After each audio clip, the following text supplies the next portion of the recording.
Hi, I'm Kelly from East Green Bay Tuning Properties. Today I'm going to show you how to use an ER key on your garage. Place the key into the key slot, turn it a quarter turn, and it will pull out. You pull on the cable and your door should lift up.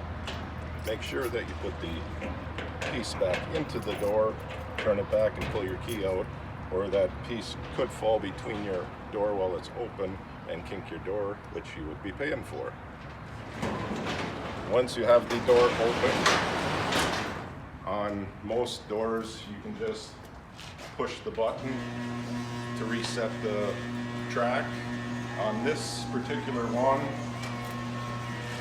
there is a little black lever up on the top here that needs to be flipped back up. If you cannot reach it, just take a stick and you can touch it and it will flip back and lock back in place. And then you should be able to operate your door.